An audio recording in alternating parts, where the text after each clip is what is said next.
Well, for more on theme parks and customer safety concerns, we're joined by Robert Niles, live from Pasadena, California, the editor of themeparkinsider.com. Thank you for joining me. Thanks for having me. So as we've seen, the Shanghai and Tokyo Disneyland theme parks have reopened. So what are the key factors that go into that decision to reopen? Basically, what the parks are looking for is an opportunity to keep people safe while they're visiting. So they're looking for guidance on, what's the situation with the virus within the community, and then what can the park do to keep people safe within there. A lot of social distancing, requiring people to wear masks, enhanced health and safety sanitation procedures. It all comes together in a multi-pronged approach to try and promote safety under the current environment. So then, based on those factors, when do you think America will be ready to reopen its theme parks? It's really coming down to a community-by-community decision because the distribution of the virus within the United States is hardly uniform at this point. There are clearly hot spots in other areas that don't seem to be nearly as affected. The main thing arguing for theme parks at this point is that they're primarily outdoor attractions. And what we're learning about this virus seems to be that the risk of transmission is much greater when you're inside. So that does affect some theme park operations, particularly for Disney, which has more indoor attractions than other parks. But for right now, Florida seems to think that it's okay to go ahead, while California is saying maybe we should wait and see. And it's interesting, since those are two states that are seeing spikes right now. But with all the measures to reopen safely, we know that Disney will temporarily suspend parades, fireworks, and other events that create crowds. But these are some of the main features of the Disney theme park experience, even down to hugging the mascots. Do you think it's going to make the park less attractive?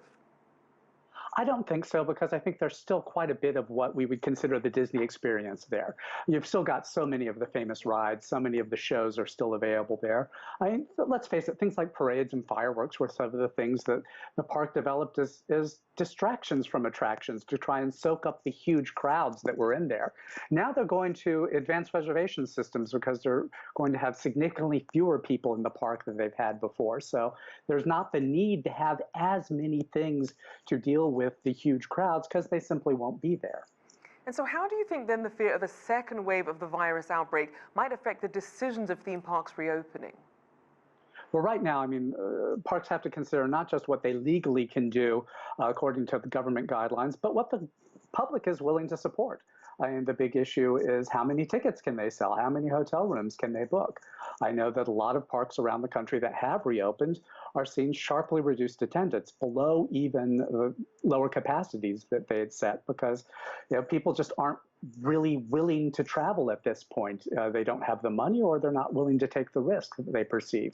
So getting consumer confidence back up is as important as anything else in helping the theme park industry to recover. And as you mentioned, these theme parks that have reopened are operating in rather low capacities, anywhere from 30 to 50%. So when do you think businesses can ideally expect to recover fully and start picking up? It's really going to come down to how this vaccine, how the virus plays out. Do we get a vaccine? Do we get to some type of herd immunity?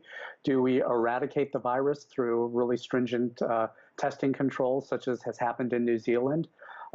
These are important questions at this point that I think a lot of the public is waiting to see the answers on before they commit to paying the money for a big theme park vacation.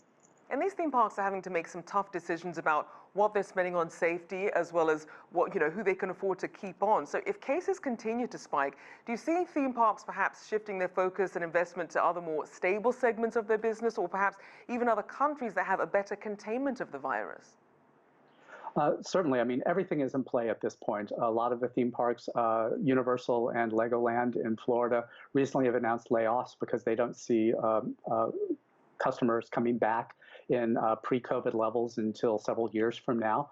Obviously, Disney and Universal have got theme parks all around the world, so they have the opportunity to kind of hedge their bets a little bit. So if things are going well in China and Japan and Europe, then maybe that softens the blow a little bit of parks not doing as well in America.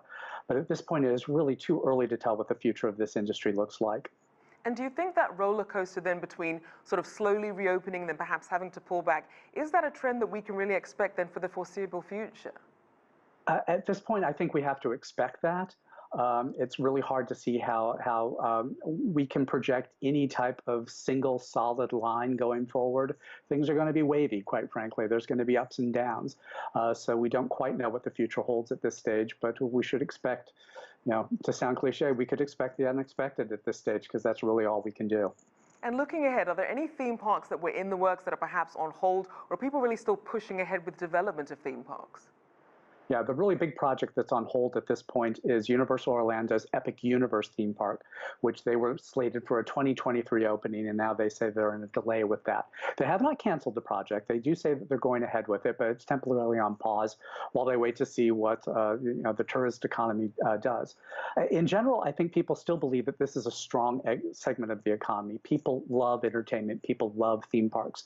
If it becomes safe for people to come back and visit, people will. So people don't want to get out of this business. But right now, people aren't visiting that much. So you have to look at what your opportunities are to kind of plan for the long haul, even though you don't have that income coming in right now that a lot of parks have gotten used to. All right, thank you so much. Robert Niles there, editor of ThemeParkInsider.com, live from Pasadena.